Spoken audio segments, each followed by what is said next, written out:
이 투박하면서도 강렬한 돌얼굴은 누구의 무덤을 지키고 있을까요? 이곳은 조선 전기 최고의 권력자이자 지금까지도 평가가 크게 엇갈리는 인물 한명회의 묘역입니다. 충청남도 천안시 동남구 수십면에 자리한 한명회 묘역입니다. 2기의 봉분과 묘표, 4기의 무석인, 장명 등과 신도비가 남아있으며 2023년 충청남도 기념물로 지정되었습니다.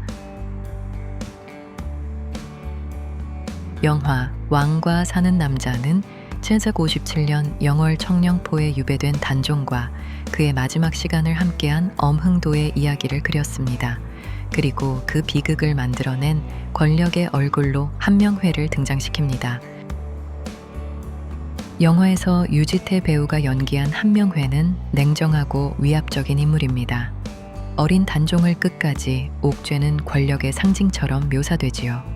하지만 영화의 장면은 역사적 사실을 바탕으로 재구성한 극적 표현입니다.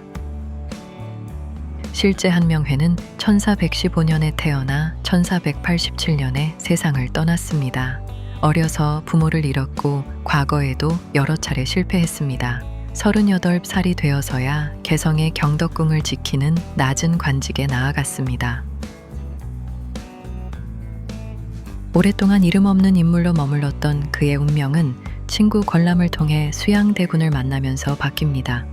한명회는 수양대군의 정치적 야망을 실현할 구체적인 인물과 전략을 제시했습니다.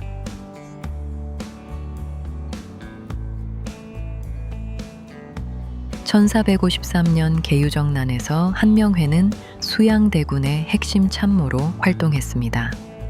김종서를 비롯한 반대 세력을 제거하고 수양대군이 권력을 장악하는 과정을 설계한 대표적인 인물로 평가됩니다. 그 결과 한명회는 정난공신 1등에 책봉되었습니다. 이후 수양대군이 세조로 즉위하자 빠르게 승진했고 마침내 영의정에 오르며 조선 정치의 중심에 섰습니다.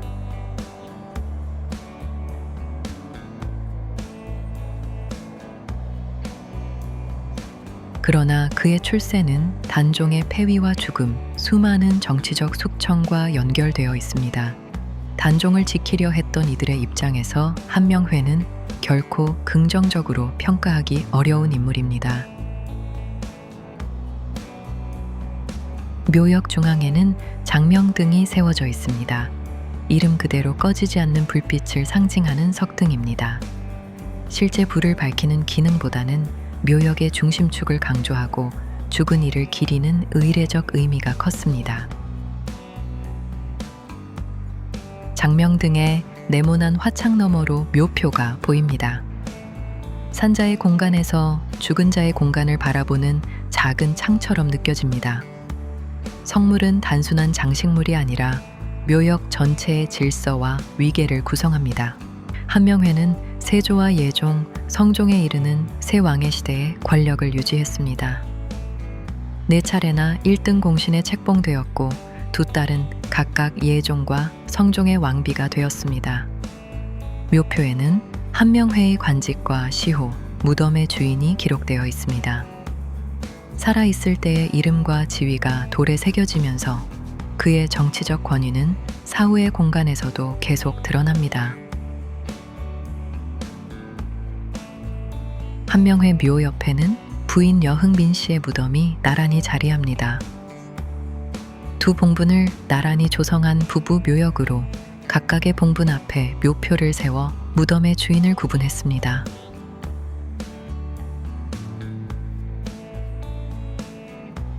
묘표의 앞면에는 정경 부인 여흥민 씨의 묘라는 글자가 보입니다. 부인의 품계와 봉관을 함께 새긴 것으로 조선시대 여성의 사회적 지위가 남편과 가문의 관계 속에서 표현되었음을 보여줍니다. 특히 눈에 띄는 것은 봉분을 담장처럼 둘러싼 석축입니다. 묘역의 경계를 분명히 하면서 봉분을 보호하는 시설입니다. 조선 전기 고위 관료 묘역의 공간 구성과 석축 기술을 살펴볼 수 있는 중요한 자료입니다.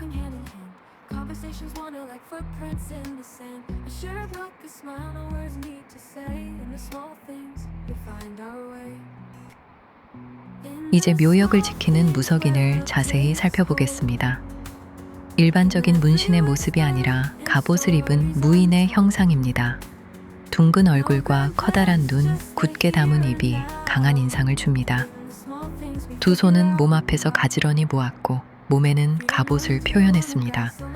세밀한 사실성보다는 굵고 단순한 선으로 인물의 힘과 위엄을 강조했습니다. 짧고 단단한 신체에는 묵직한 양감이 느껴집니다.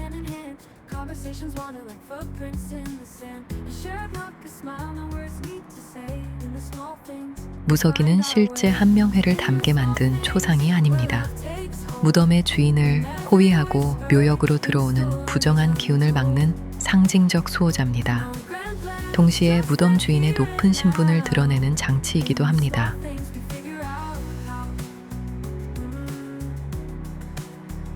등과 옆면에는 오랜 세월 동안 생긴 마모와 이끼가 남아 있습니다. 그러나 몸의 윤곽과 갑옷의 흔적은 여전히 뚜렷합니다. 이 석상들은 대체로 15세기에서 16세기에 제작된 것으로 추정됩니다.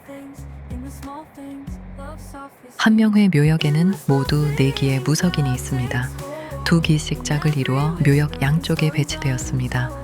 문인석 없이 무석인만을 쌍으로 세운 구성은 이 묘역의 두드러진 특징입니다.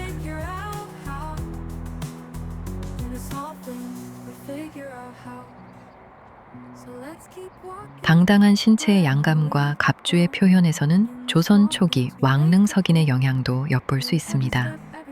왕릉의 성물 형식을 그대로 따르지는 않았지만 최고 권력자의 위상에 걸맞은 장엄함을 의도한 것으로 보입니다.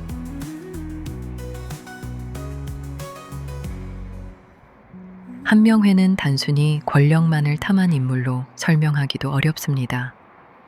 세조사후에는 원상으로 국정을 운영했고 세조실록 편찬과 성균관 장서 확충에도 참여했습니다. 행정과 국방에도 능숙한 정치가였습니다. 그러나 유능한 정치가였다는 사실이 계유정난과 단종 폐위의 책임을 없애주지는 않습니다. 한명회의 생애는 정치적 능력과 권력욕, 국가 운영과 폭력적 정변이 복잡하게 뒤섞여 있습니다.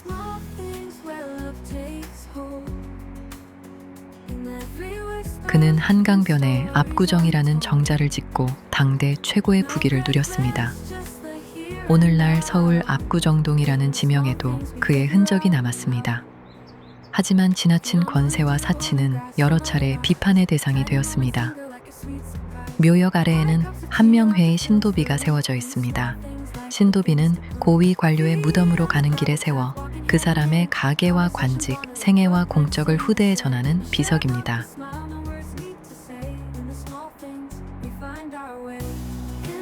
비문에는 한명회의 화려한 관직과 공신 책봉, 정치적 업적이 빼곡하게 기록되어 있습니다. 그러나 이 글은 그의 삶 전체를 객관적으로 평가한 역사책이라기보다 후손이 기억하고자 한 공식적인 한명회의 모습입니다. 한명회는 1487년 세상을 떠났지만 연산군 때 부관 참시를 당했다가 다시 신원되었습니다. 영화는 그를 권력의 얼굴로 그리고 묘역은 그가 누린 위세를 돌로 증언합니다. 이곳에 남은 것은 한 인물에 대한 찬양이나 비난만이 아니라 권력과 기억, 그리고 역사적 평가의 복잡함입니다. Just to hear it now in the small